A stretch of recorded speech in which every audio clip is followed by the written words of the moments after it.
The views, thoughts, and opinions expressed in the podcast belong solely to the hosts and not the host's past, present, or future employers.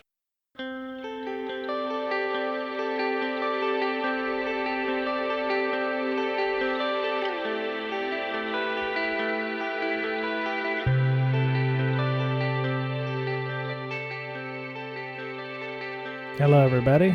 Welcome back. This is Brian for Breaking Down Security. Part 2 of our discussion with Roberto Rodriguez is about to happen. I will spare you all of the fun times that we've had here. It's been a busy week at BreakSec World Headquarters here in Seattle. Keep an eye out for our Twitter feeds, BreakSec, as well as InfoSec Campout. We're going to have some information on our conference, which is going to be coming up at the end of August. We've mentioned it a few times, InfoSec Campout, August 28th and 29th. Hoping in the next few days here we'll have our tickets up on Eventbrite, as well as call for papers, call for workshops, and what have you. It's going to be a great time. We already have a handshake agreement with Ms. Berlin to do her InfoSec Detect and Defense, D&D, Defense and Detection workshop, but we're always looking for other interesting workshops as well, and our call for papers. We're still trying to figure out some logistics on that. We'd like to showcase local talent if at all possible, but we will entertain folks from outside of the Pacific Northwest region. We're still a small conference, so please keep that in mind. We'll brief everybody later on that issue. So, I don't know anything personally about data science. I've not even stayed at Holiday Inn Express, so I couldn't even tell you what it's all about. So during our discussion, it came up about Jupyter Notebooks, which is what Roberto Rodriguez uses to do threat hunting. So we're going to take it right into the part of the show where I asked what a Jupyter Notebook is. So I hope everybody has a great week, and on with the show. Yeah, no, definitely. So Jupyter Notebooks, think about it as a document that you can access through your browser, right? Through a website, through a web interface. This specific document would allow you to first is language agnostics, so programming language agnostics. So if you're familiar with Python, you can do data analysis with Python. If you're familiar with R, Java, Scala, any other language that you can use for data analysis, you can use it on a notebook. A notebook allows you to save the input. So if you're typing, let's say, some markdown, or you're typing some queries as well, it will be saved on the notebook. It's just a document. And if you run that query against a database, so once again, a notebook, it's also database agnostic, because you can connect to, for example, just an Elasticsearch database. You can connect to a Splunk database, connect to a Sentinel from Microsoft, from Azure, SIEMs, for example. You can just connect to any data set, an S3 bucket, anywhere, right? Where the data resides, you can actually point to a data set, get the data, analyze it, and the output that you receive can be also saved on the notebook. So at the end of the day, pretty much, you have a document that would allow you to create first some static, for example, wiki where you can start documenting detections and analytics and all that. But at the same time, it can be an interactive document that if you host it in a Jupyter Notebook server, you will be able to run all these specific cells. For example, one cell could be a title, description, analytic, output. So you can pretty much run through the whole document. Now, why is that so important as well, besides those cool features of saving visualizations? Anything that tells you about the research, the story behind the detection, is that you can actually start performing additional analysis from the specific document as well. Something that I like to do, for example, that I haven't seen in too many other analytics frameworks, is that you can actually start bringing data sources from different places. And as long as you can put them in the right format, you can start querying that data, and you can start doing some extra experimentation.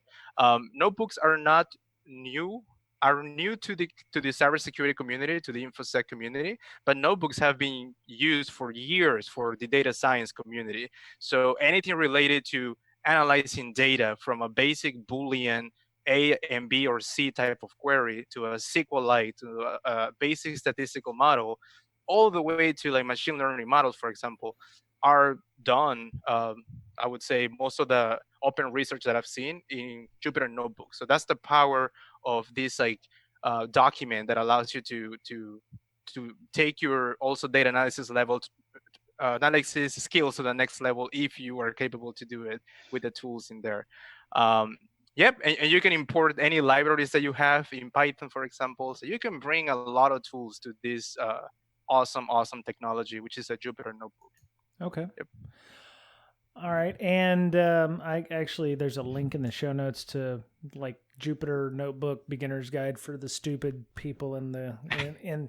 Yeah, I've already read a couple of the pages. I'm the stupid people, so don't get offended out there if you're like I don't know what that is either. I'm the guy who's like I've heard of it, I just don't know what I would ever do with it. So like we don't have any visualizations yet with the stuff that we're doing, and going from like another sim that I've worked on previously that has amazing visualizations to something that doesn't, and it's like looking into the matrix when you're trying to find. Does it rhyme with funk? Yeah. Does it rhyme with funk? It may. Okay, just checking. That's actually one of the, I would say, the awesome capabilities that if you, for example, even if you write your own library or you import some existing visualization libraries, you can just use them in there and it's amazing. You can just do anything in there, visualizations, anything, and you can save them. And the good thing is you can save the status of your document and you can share it like that. So you can actually tell the story without running all the queries again, which is beautiful. I mean, like I've been working with a lot of analytics frameworks, a lot of sims, and sometimes you run the query and you have to save it, take a picture of that, and then share it in the Slack and be like, hey, I found this. With Jupyter Notebook, you can just save the whole notebook and then you can open it and it will be the same. And I think that that's also why for researchers or for data analysts is also a cool thing to have as well. Okay. To work with. And I'm looking at the Hunter's Forge, which is your GitHub and the Threat Hunter playbook. You're mapping the one reason I was like, oh, Miss Berlin will be a fan of this is you're following the MITRE attack structure for. Was there a reason why you decided to go with MITRE, or is it just that's the new hotness right now? Oh no. Yeah, so I decided to do it with attack was because, in my opinion, is one of the best resources out there that would allow me to talk to somebody about some specific techniques, tactics, all the way to the procedures level. That's one of the only reasons. Like I think it was very practical to use to start sharing with anybody else. At the same time, a couple companies that I was working they were using it for everything, for the red team reports as well. And it was easier just to start speaking the same language. And the team behind it is awesome as well. So it was easier to ask a lot of questions like, where do I fit this in this specific technique? Some of the issues that a lot of users, I believe, also might have into, oh, this doesn't have a technique yet. And it was easy to talk to the community as well, the attack community, and also make it happen into, add a new technique or add a new procedure as well. So that's one of the reasons why. And it was easier to map everything that I was doing. So it's the most comprehensive one out there, I think. I mean, yes, definitely. Mm-hmm. Yep. Unless there's one internally that somebody has, it's definitely the I'm pretty sure there's a lot of internal. I'm sure. Not nearly as good. They probably took attack and just added to it. Yes, I remember working before with someone that says, I don't like attack, but I will build my own. And once they were building it, it's like that's exactly attack. No, but it's like that's exactly attack. So yeah, I've seen that before. Yeah, because as right when attack started out, like I didn't know that it was a thing, and it was before they had the whole site and everything. They just had like the simple yes, like the first version of it, right? And I was doing the same thing, but tying everything to the kill chain. And I'm like, oh man, shit, I'm done with that. This is so much better. There's way more people working on it, so I'm just gonna kind of abandoned that. Yeah. Yeah, it had a project. quick adoption by a lot of people. I mean, it spread quick.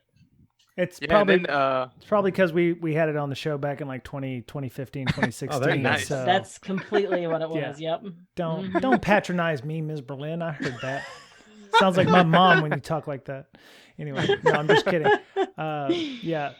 So I'm looking at your blog post on Medium about Thread Hunters Forge, and you're using Jupyter notebooks. You're also using a lot of Docker. Why are you using Docker if a lot of the attack IOCs and stuff are found in, you have a lot of Windows stuff and you're still working on the Linux and the Mac stuff. So how does Docker help you make a better, threat hunter playbook?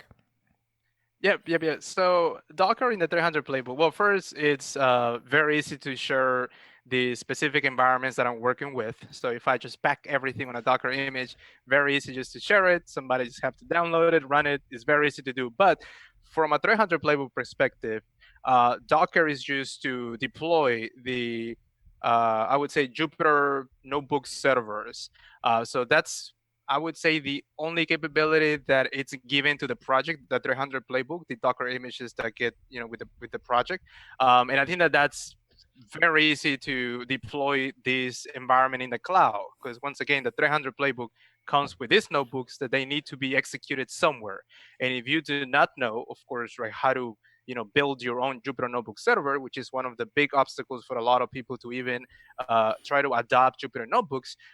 The project itself has every notebook, as you can see if you go to the site, the 300playbook.com.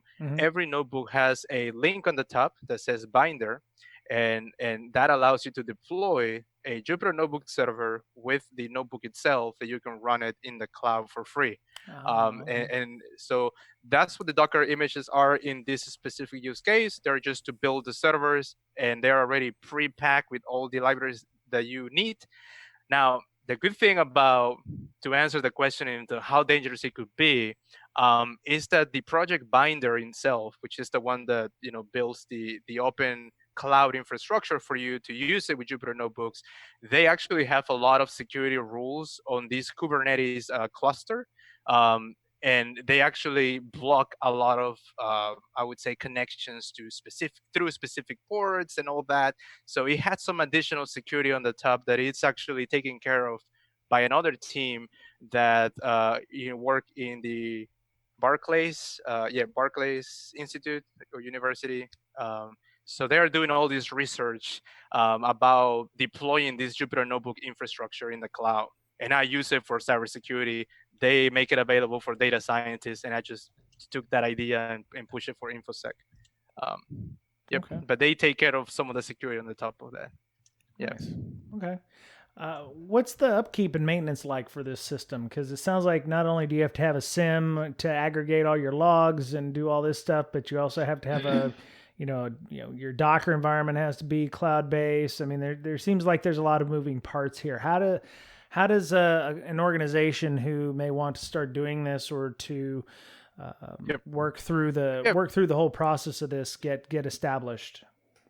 Yes, that's a great question. So the 300 playbook is started first as a research project first, but it does not mean that companies can take the idea of using Jupyter notebooks in the cloud using the binder project, which is what the 300 playbook uses in order to build the infrastructure in the cloud. The 300 playbook approach through binder does not require directly a SIM, for example, because it uses pre-recorded data sets in order to validate the detections that are being shared through a 300 playbook. But the companies will have to, if they build their own SIMs, which most of them have, all they have to do is just use the binder infrastructure, which is also open source. They can build it on their own. It's very easy to deploy. They have a lot of good instructions. The mybinder.org is one of the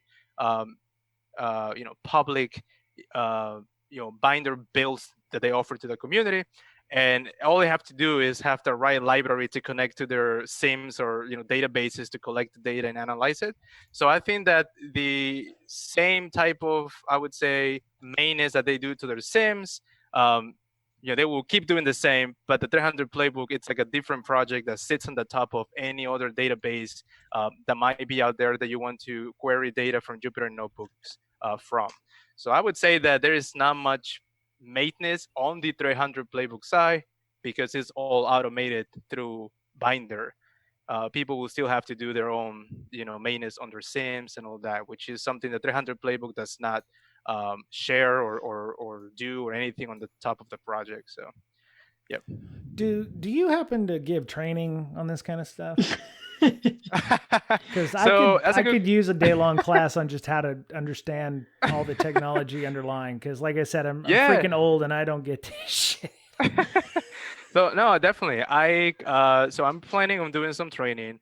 I'm actually writing a couple of things already, and I will see if the community gets very excited about it. I'm planning on doing some training on this specifically, like Jupyter Notebooks being used for research and how they can deploy things on the cloud. I'm planning on doing that. At the same time, I'm doing a couple of, hopefully soon, a kind of like Twitch account and just kind of share a lot of stuff with the community. That's something that is coming soon. Something that we didn't talk about it before this podcast, but I was definitely going to share in the future. New initiative that is going to be it's new, so I think only a few people know, but it's kind of like more helping the community with open source stuff and sharing a lot of these things in a short period of time, like an hour, half hour type of Twitch event, and just talk about it with the community, all for free, of course. But the training, which is a longer training, that's something that will be awesome to see how the community responds. But planning on doing that for sure in the future. Okay. And a couple of initiatives coming soon, hopefully in the next couple of weeks. Okay, cool. Yeah, don't worry about disclosing that here. Nobody listens to the show. It's all good. Yeah, I mean, there's a couple of red team things that do that, right? So there's like the Metasploit Minute and that kind of stuff. It'd be nice to have the blue team side. Yeah, right. That would be awesome. Definitely doing that soon. For sure, I'm definitely going to share that. Hopefully we can do a second podcast about that, and we can talk about it. Great. Awesome. Yeah. Really, really happy to share that. So, we got a little time left here. I wanted to go through, you actually put one of the playbooks in the show notes. So if anybody's like, well, I don't know what the hell a playbook looks like, let's go. So there's a link in the show notes to a YAML file, which I thought YAML was a different format. It was for like, I don't know. There was some other system I thought that used YAML files, but maybe I'm. There's a lot of things that use YAML. Thank you for that. Oh God. Okay.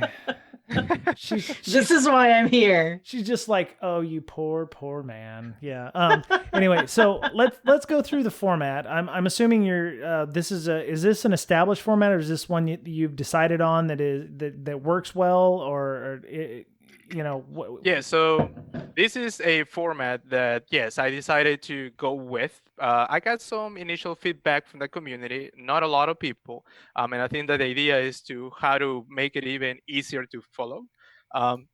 But those actually steps on the YAML file with the specific sections are necessarily just trying to document some of that metadata that you will be writing down when you start doing your research and want to share it with somebody else. So we can go through the format itself, but I think that the main parts is, of course, having a title, having a goal, such as your hypothesis, description of the hypothesis a little bit, understanding the technology behind the specific technique being used by an adversary, and then trying to have some type of validation, right? Because we all share these rules, but how do you validate that the rule actually will trigger? So there is where I connect the 300 playbook with the Mordor project, which once again is a repo of a lot of data sets that were created after emulating or simulating an adversary technique. And then after that, we start going through the specific analytics being shared. And I like to start going like first to third analytic. And as I go down, I like to increase a little bit of the complexity of the analytic. And I think that actually tells you about the research steps that one is taking to get to the final analytic, or trying to at least explain why some analytics might have high false positive or just a lot of high event output, and some other ones that might have a low event output, and try to explain why. And I think that that's pretty much how I do my research. I want to start sharing stuff and telling people, hey, this query, it's awesome, but it just gives you a lot of output. So you have to either correlate it with another data set, or you have to apply your internal enterprise expertise knowledge and see if you can just filter out a lot of things. And then at the end, I have some Sigma rules also. And I think we talked about a little bit with the Sigma project, but the Sigma rule in there tells you, for example, in this specific notebook that you have in the notes, have like 3-4 analytics, and I give one Sigma rule.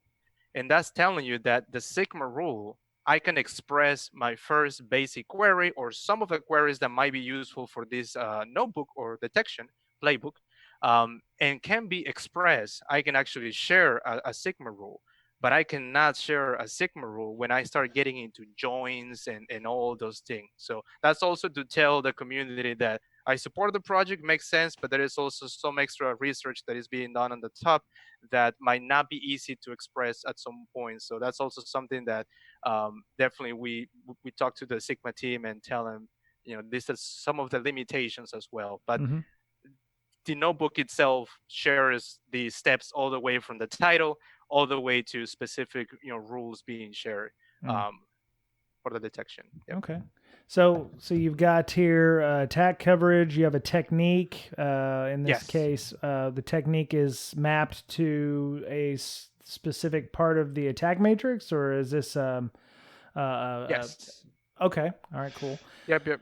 And you have techniques and tactics. Okay, great. One of the things that caught me was you have different analytics names and false positives. And I like that part. It goes down a lot further. So, why do you believe it's a medium versus a low or a high?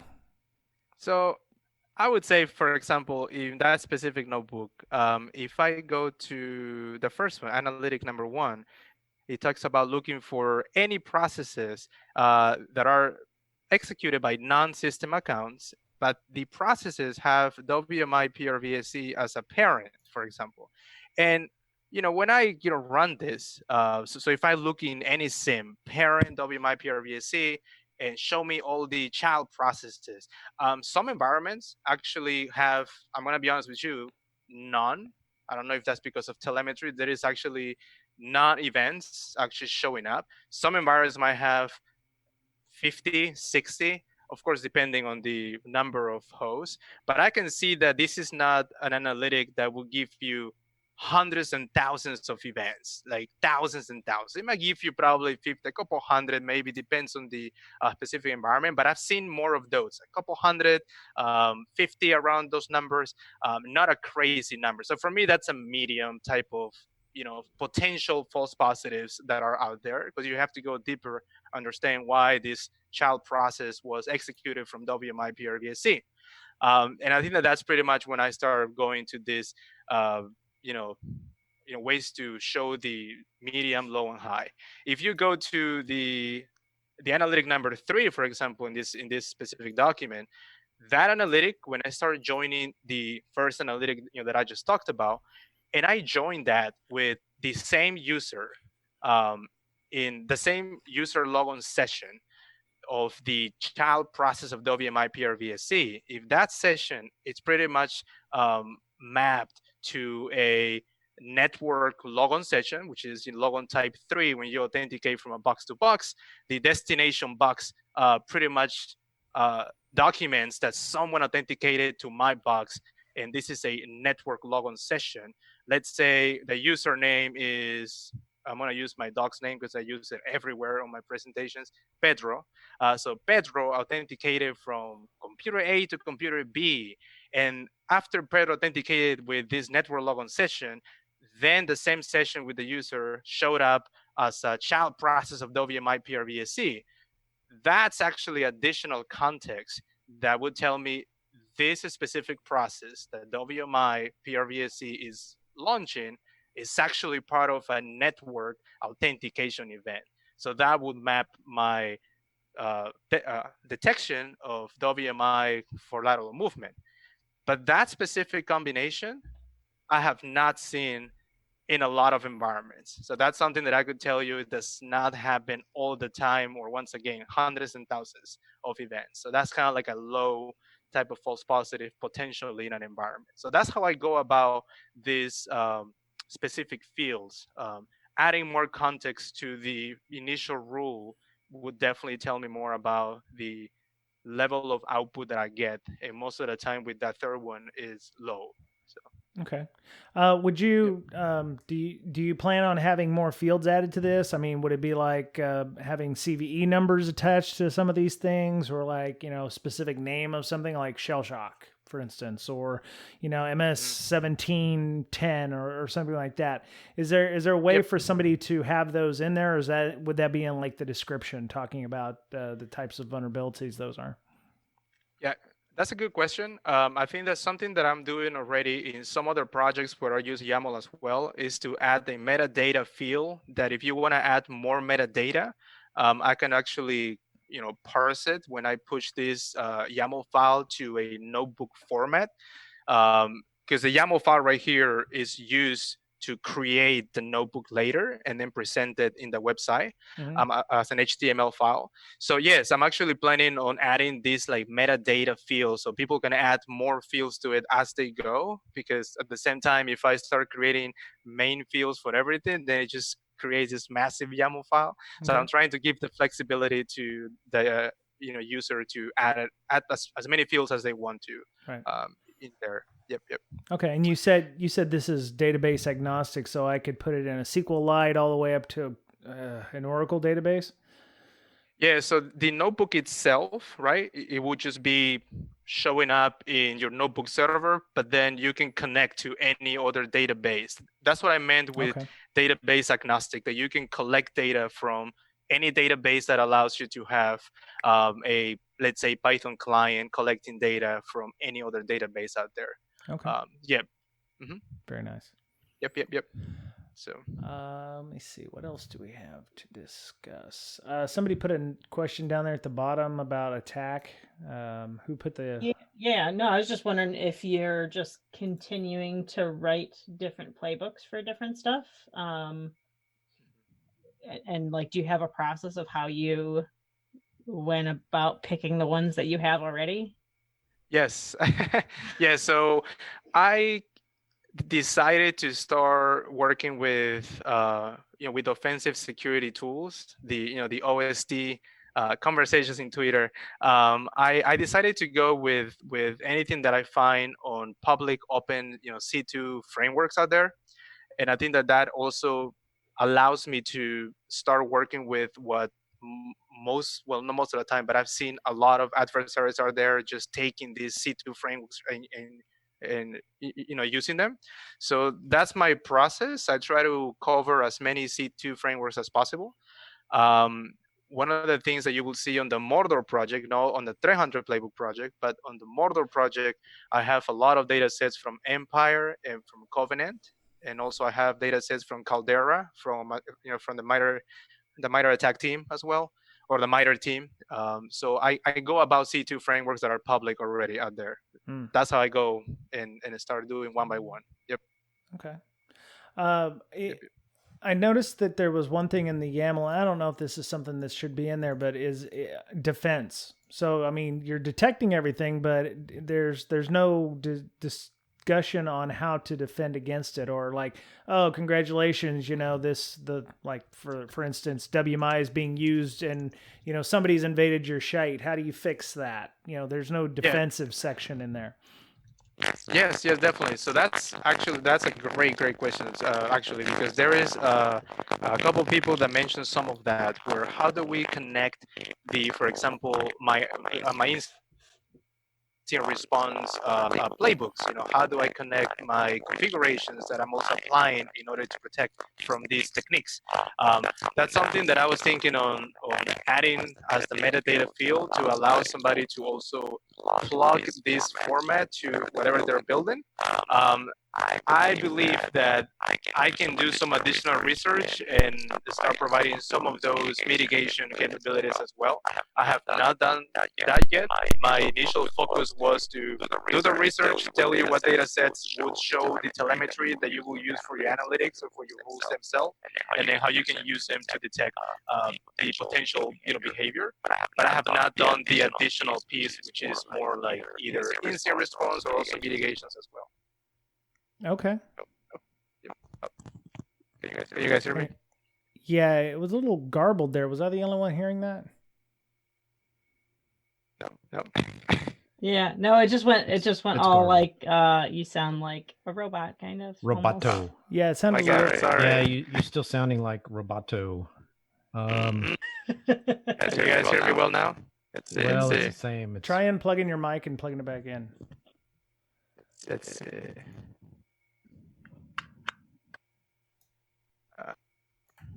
Can you guys hear me? Oh yeah, there you go. That's much better now. Yeah, that was okay. Cool. Okay. Should I repeat then the last part? yeah. Maybe you could go back through that again and yes. Yeah, we'll. Okay. Yeah. Sorry. No worries. Yeah. So what I was saying is that the notebook itself allows you to document the research of how to go about how to create that specific analytical rule. But I have not done the additional research to show like response procedure or the mitigation step in order to tell somebody how to protect about specific techniques that I'm sharing in there. The idea also is to allow teams to probably have the additional people to do the research and just plug this detection notebook with their IR notebooks or other mitigation notebooks, or playbooks that they might have. Yep. Okay. Very nice. Yep. Okay. That makes sense. I guess you also don't want to do anything like turning it into an IDS. You kind of just want to do one thing and do it well, and not try to be all things to all people. So that makes sense. Yes, and also different people respond. They respond in a different way, and some people might have some other ways to configure, mitigate the stuff. And yes, that adds additional steps that with all these other open source projects, I'm like that will take an extra additional project to do that. Yeah. So you have open source data sets. What so I'm an endpoint security solution company, and I'm like, wow, look at all this cool stuff he's done. I'm going to go ahead and just borrow that. Do you have a license or anything that keeps them from doing that, or as how are you keeping them from just suborning your work and taking it for their own? Yeah, so I do have GPL3 for every project that I do. That pretty much says I'm doing this open source. If you take the work and you use it on your own, you have to also disclose it open source to everybody else. I don't know, some companies will follow that. I hope that they follow that. That's the only way that I'm just kind of like sharing my work and just hoping that people will do the same. So if you build something on the top of anything on the Hunter's Forge repo, I expect to be also released open source. Some companies have asked me to change the datasets project to Apache 2. And I will have to do some research on that, what that actually means to the community as well. Right. But I'm open to talk more about it with companies that would like to do something with it. So companies that want you to change your licensing scheme, you got to wonder why they're wanting that. It's not obviously for your benefit; it's for theirs. So at least that would be my opinion, and that's coming from somebody who used to work, who worked at an endpoint security company. I'm just mean because So Miss Berlin, have you been duplicating a lot of what Roberto's been doing? And a little. Oh, I'm sorry. We could have gotten him on months ago. Not everything. So like all of our rules are written in it's like I don't know if I can say that. Kind of like SQL. Okay. Nice. It's BigQuery, so it's SQL-ish. Right? Nice. Yep. So yeah, like a lot of the stuff that are in those notebooks we already have written as detections. But yeah, those false positive rates are definitely depends on the environment. So we're up to like 30 customers or something like that now.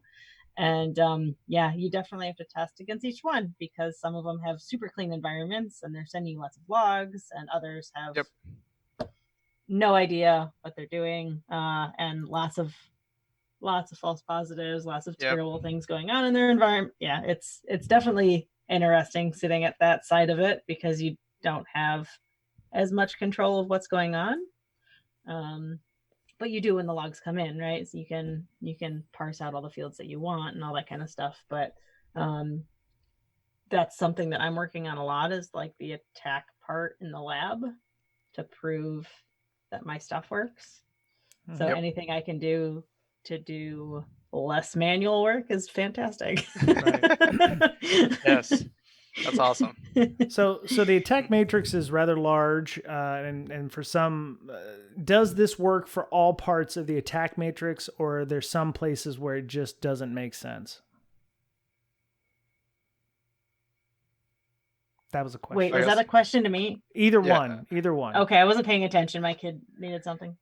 So Roberto, I'll ask you, and then I'll ask Ms. Berlin again. Sorry. Yeah. So you're saying that if the attack matrix is not covering certain things that might not make sense, I guess, for the attack matrix? Right. When you're threat hunting or using this format, is there some parts of the attack matrix where this can't work or this doesn't make sense? And if so, what are those things? Yeah. So for example, so one of the things that, of course, for example, from the attack matrix perspective, there is a couple of techniques that are very broad. And in some of them, actually, you don't even have some coverage in there. So what I do is I just, give it a either random, technique ID. And then after that, I just start trying to understand how that would actually create either a new technique or might fall into a new tactic that, we don't know or doesn't make sense. And I just contribute back to the attack community. But there is actually something coming up for attack, which is called the attack sub-techniques.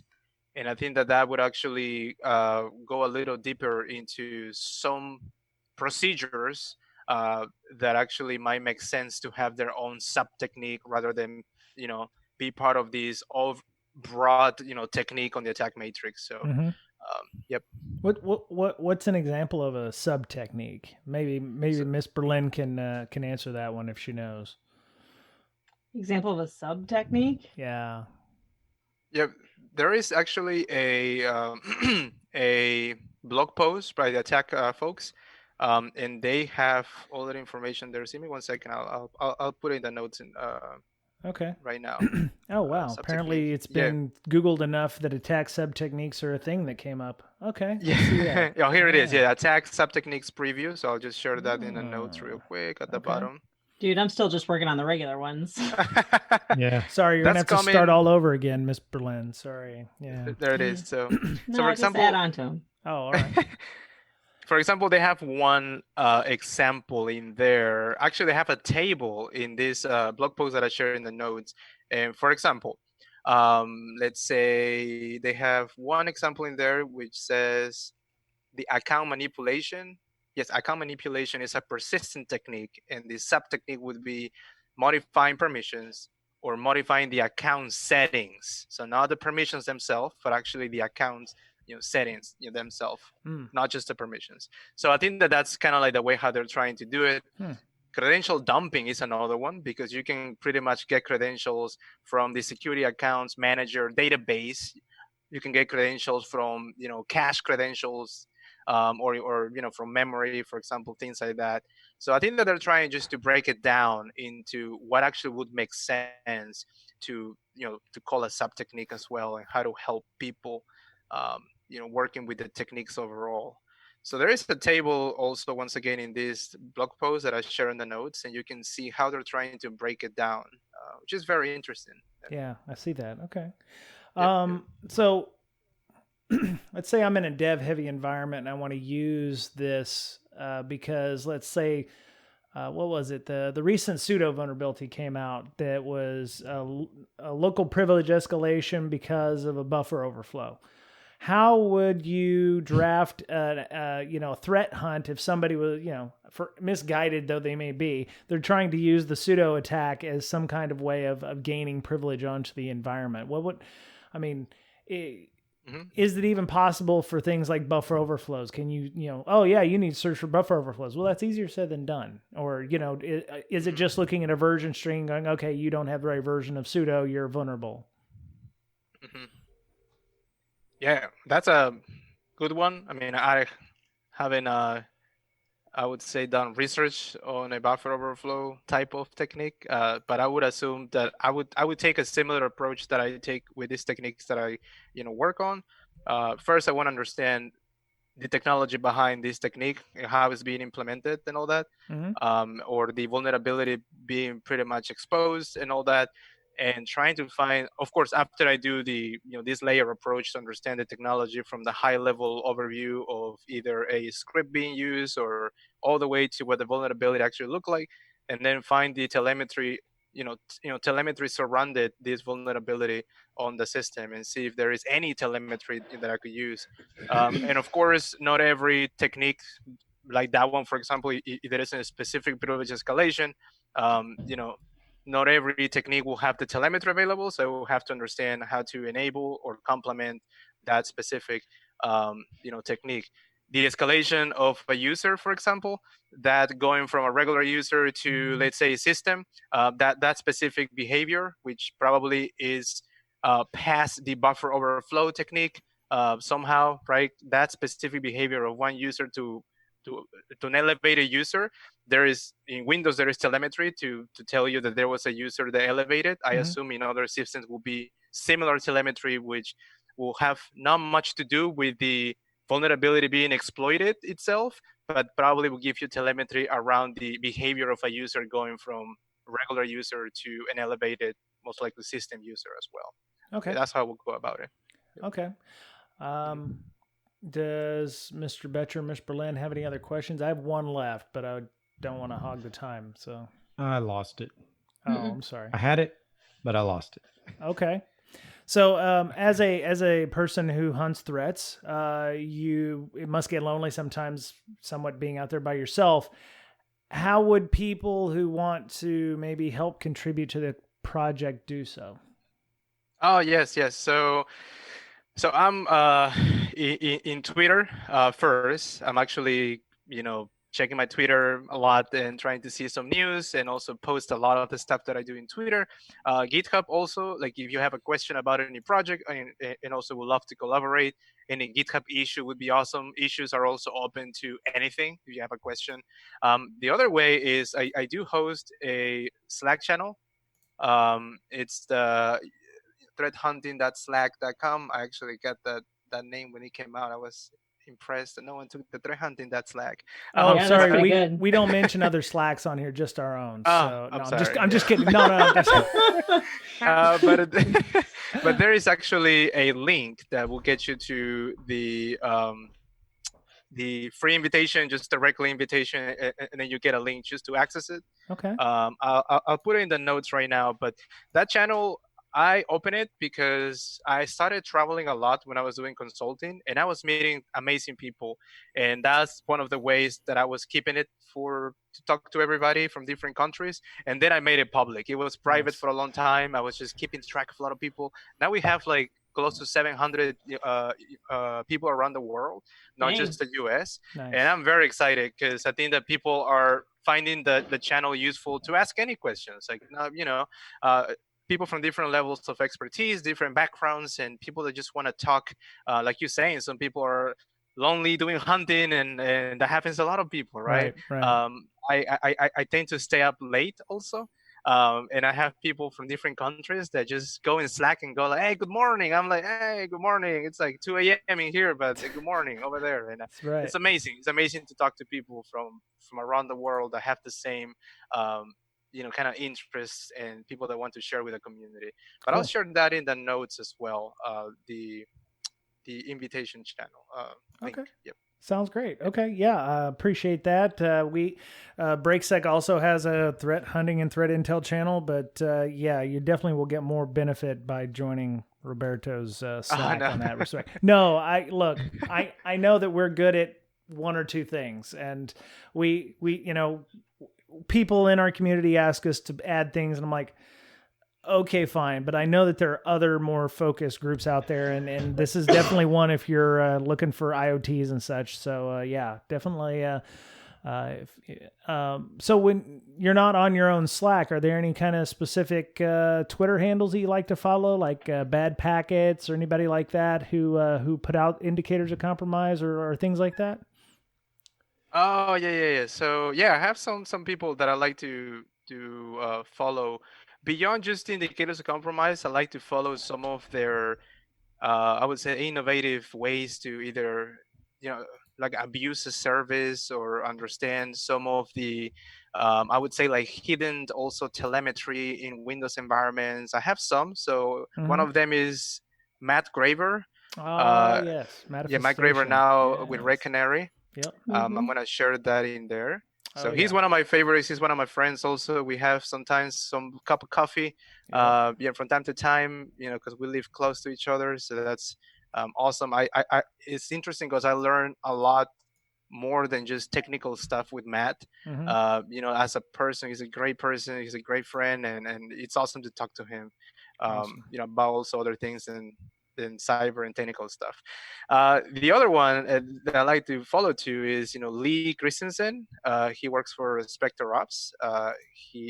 It's interesting because when you see Lee posting something online, you know that that's gonna be good. Because he doesn't post as much. He tries to be doing his own research on his own, but when he posts something, it's just amazing. He comes up with some cool stuff. So we have Lee, we have Matt. Actually, I also like to follow people outside of InfoSec because I think that that's also very interesting to see how others are, working towards a similar problem. And in this case, I posted one of there, which his name is Chris Holtgraf. He's one of the main guys that push the initiatives to start sharing some notebooks out there.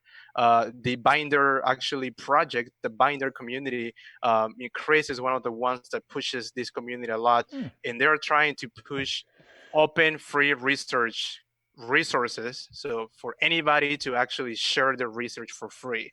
And I think that really speaks a lot for what he really wants to do in the community of data scientists and all that. So that's also another one that I follow a lot.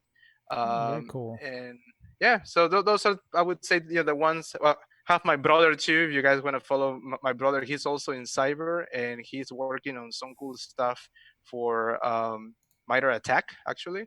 And he's doing some work on the data sources piece of MITRE ATT&CK, which is amazing. It's one of the pieces that a lot of people wants to use because if for those that are not aware, all the techniques in MITRE ATT&CK, most of them come with data sources, the specific recommended data sources, telemetry that you need to collect in order to at least have some visibility in those techniques.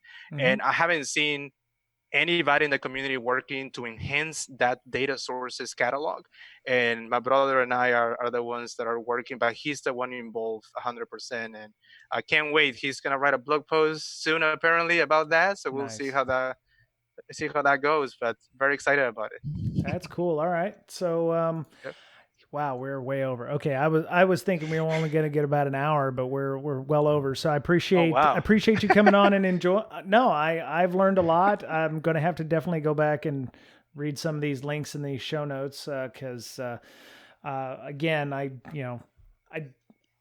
I don't do this stuff for a living. So, I don't even know where to begin or how I would understand this. I mean, I understand the data format and it's very nice and it's very readable and it's very, very, very useful. I don't know where I would use it, but, there's obviously people out there are using it. So it's great to hear and great to see you helping to, with defense in the community and releasing blue team tools instead of the offensive security tools, which everybody was complaining about earlier. So. Yeah, definitely. Cool. And I just want to say something, real quick, just to finish the. I just want to say thank you very much for the opportunity. Actually, it's interesting when I was, picking up my wife, from work. almost like every day I was picking her up, and I was looking for podcasts to listen to, and then I found yours podcast, and I never thought I was gonna be part of it. So that's pretty cool. So I was following you guys through just like driving to take my wife, and that was pretty cool. Kind of I remember you guys from that experience, just kind of going pick up my wife and then listen to the podcast. So that's pretty cool. Thank you for the opportunity. Yeah, that's awesome. Appreciate that. Thank you. So, we do get that, and I'm like, wow, okay, there's so many other podcasts out there that people could be listening to except ours. But I always think it's weird when people come up to me and they're like, "Wow, your voice sounds really familiar." Yeah, nice. I've gotten that a couple of times. They're like, "Oh, I heard that. Oh, that's Brian." Yeah. Yep. Yeah. So wow, fantastic. So you are Cyber War Dog on Twitter, and yes. Your handle's up in the top on our show notes. Awesome. Bunch of links at the bottom. Ms. Berlin, you've got a lot going on, including speaking and classes yourself on defense, dealing with the attack matrix. Maybe you could tell people where the class is happening and who needs to sign up. Everyone needs to sign up. Everyone needs to sign up. So my friend Jeremy and I are teaching our we can't call it D&D, but it's D&D, defense and detection tabletop exercises at NolaCon for 2 days. So that's going to be really super fun. If you want to like combine tabletops and hands-on exercises with like also a bunch of rolling of dice. Some IP lawyer at Wizards of the Coast, just their tingly sense. There was a great disturbance. Yeah, we know. The IP we looked up exactly what words we can't say. Okay. So we don't get sued by Wizards of the Coast. Yes. Yeah. So I'm really excited too because our friend Null Space is 3D printing us out like custom dice rolling towers. Oh, that's awesome. That's fantastic. I know. One of them's Cthulhu, and I'm assuming he's just going to make other cool ones. So they make really custom dice. Maybe you could create some custom dice for the winners. We actually give all of our players custom dice to take as part of it. Yeah, as part of as part of the thing. They get a little bag of dice to take home. So. Is it a full set or is it just like, deep? Oh, no, it's a full set. Yeah. Oh, okay. That's a full set. Yep. So that's mid-May at NolaCon. Oh, that's fantastic. And then I have to fly back Saturday because my son graduates Sunday. So. Oh, wow. Okay. Yep. So if you're going to NolaCon, sign up for that class. It does cost though. Yeah. It's one of the costing classes. It is. It does. Yeah. But it's totally worth it. I mean, it's probably cheaper than a SANS course and just as useful. It is way cheaper than a SANS course. I think it's only $12.50. Okay. For 2 days. Yeah, you probably. And you get a bunch of stuff like we give you like 60 different tabletop exercises that like Jeremy actually uses at work. Nice. And a bunch of other stuff. So. Okay. And you're doing the hackers mental health stuff. Lots of places. Yeah. Hold on. I'll actually tell you the next like few. So next up is I'm doing a workshop at SE Village this week, and then there's the next the next 4 I'm not actually doing because I can't travel that much. B-Sides Tampa, Colonel Con, B-Sides Salt Lake City, and B-Sides Orlando. Wow. Okay. And then I'm going to EDUCAUSE, which is in Bellevue, Washington. Yeah. Right up here. Yeah. Cool. Well, B-Sides Orlando, Jerry Bell, Andrew Callett, is going to be there. Andy, he's back on his feet. He's got no tape on his belly anymore. I know. I'm so happy for him. Me too. Yeah. So it's been a long road to recovery for him, but he had mentioned on the show, Defensive Security, which is another podcast you should go listen to, that they were going to be at B-Sides Orlando for the first time. And they're actually going to do a live show there at B-Sides Orlando. So if you are visiting, get down there and grab a seat and do the live show with them. So it's going to be good times. It's sad I'm not going to be able to make that. So, Mr. Betcher, how are things with you, and the thing that I'm not sure we can talk about? I don't know. I guess you can talk about it if you so choose, but yeah, it's going great. We are adding new stuff all the time. Okay. I fixed a couple bugs just yesterday, and nice. Ready for the next release. Okay. So they would use your tool in coordination with the threat hunting tools to get better visibility in the environment. Yes, of course. It will harvest logs and all that stuff. There you go. We also have a hunting feature too for got competition. So that's coming out soon. Okay. And you'll be able to do all kinds of hunting for files and registry keys and things like that. Okay. Awesome. Fantastic. And Ms. Berlin, how did people find you on Twitter? I forgot to ask you that question. That's all right. At InfoSystir, INFOSYSTAR, and InfoSec Roleplay. And Hackers Health. And Hackers Health, yeah. Okay. See, I have 5, but that's on me. So I have like 5 more. Right. I could keep going, but wow. Yeah, no. Multi-dimensional. She is very much. A couple of them I don't tell people about though, so I'm not going to say them on the podcast. Roger that. All right. Mr. Betcher, if people wanted to discuss all things IR and forensic-y stuff with you, how would they do that? Yep. Just go to the website, log-md.com, or I have a Twitter account at BetcherPwned. My last name, BOETTCHERPWNED. Cool. All right. So now for my particulars, you can follow me on Twitter at Brian Brake. You can follow the podcast BrakeSec, BRAKESEC.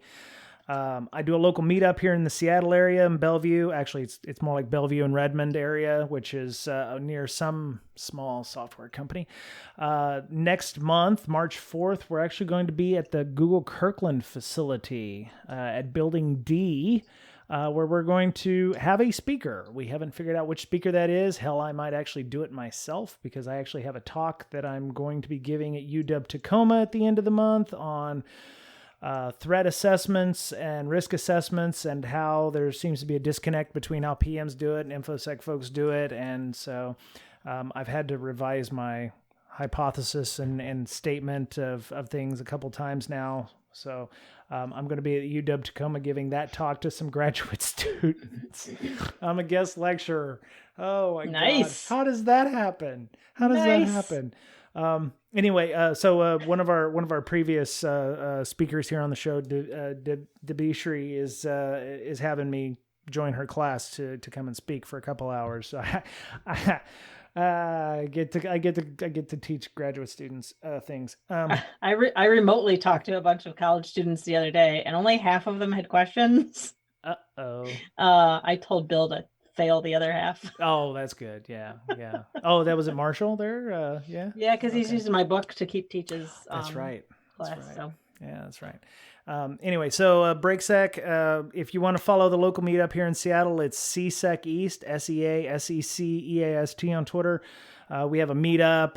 I'll be announcing the event on March 4th. We'll figure out who the speaker is, but it's going to be really awesome. Some people from Google potentially.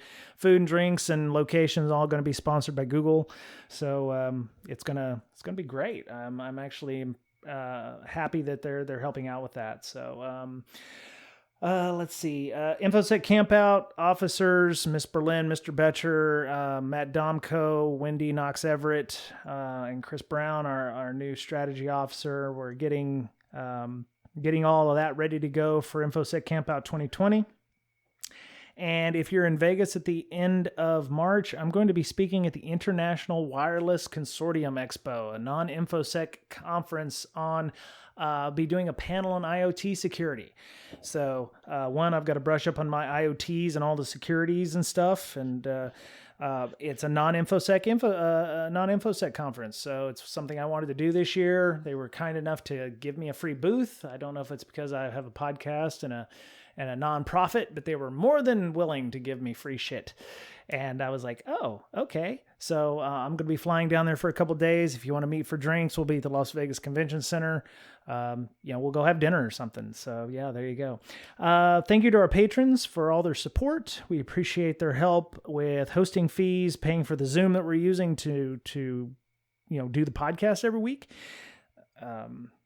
Also, goes to helping, just time and effort getting a podcast out every week, or two, that being editing and everything. I do all my own editing. We don't have anybody, it probably shows, but all the folks out there that, talk about how clean the audio is. I've had 6 years of, trying to make that work. So I'm glad everybody's happy with the quality there. We have a TPub store. You can go get a t-shirt with Miss Berlin's face on it. It still makes me cackle every time I see it. Let me see. Let me go grab that. I have a bunch of links that are in our show notes. Oh, I found out we're on Pandora. Can you believe that? We're like big time now. We're on Pandora and everything. Yeah, we're everywhere. Yeah, wow. You can find us on Pandora, TuneIn Radio, LinkedIn. I have it on LinkedIn, but Player.fm, Stitcher, Spotify, iTunes. Please feel free to leave feedback on any of those. That way we can get some more help with that. tpublic.com/user/BDS podcast, and you can go get t-shirts, mugs, stickers, anything you want with our logo on it. And Roberto, thank you. Netflix show. I need a Netflix show. We're not that entertaining. No. I'm almost certain that Audible will pick us up at some point in the future. So there's literally no place where you can't find us. iHeartRadio, SoundCloud. I mean, we're everywhere. So. The Slack, we have a huge Slack presence, not as big as obviously as Roberto's. His is more awesome than ours. So, oh man. Yeah. So anyway, we can share the love. I think we can share the love. I appreciate that. Yeah. I appreciate that. Scalp people out of the. Yeah. Come over and join us. We have cookies. No. So, nice. If you're interested in joining our Slack after you've joined Roberto's thread hunting Slack, you can send us a DM to BreakSec on Twitter, or you can send us an email to bds.podcast@gmail.com, and we'll let you in, assuming you're not a robot. So, we have moderation. Oh, crap. I almost forgot. Oh my God. Oh, so we have book club. Book club's starting up again. One of our moderators, Dave Sybuck, he wanted me to read this bit just so that I didn't forget. Book club is going to start on the 24th of February, which is next week. According to this, I'm going to have to mention that on part 1 as well. It started this week on the 24th at 10 p.m. Eastern time. That's Eastern U.S. time, which is 7 p.m. Pacific. Like 4 a.m. UK time. But JB, who's another one of our moderators, is going to do the EMEA version. So Europe, Middle East, and Asia version. It's usually on Saturday mornings, I believe, around that time frame, US time. So that way everybody can get involved. We are going to be reading Hands-On AWS Pen Testing with Kali Linux by Ben Caudill and... it says Gilbert. I think that's his last name. So the idea is to get the book, start reading, and get as far into the book as you can, because there's going to be some exercises and things that they plan on getting set up, VirtualBox and all that other stuff, because there's going to be some work that you're going to have to do for that. So please grab the book. It's from Pact Publishing, and we'll have a link in the show notes for that as well. So. Cool. That was it for everybody here at Breaking Down Security this week. We're going to be back in a couple weeks with a new episode. Until then, be kind to one another. Take care of yourself, because you're the only you have. And we'll talk to you again soon. Bye-bye. See ya. All right. Take care, guys. Thank you. Bye.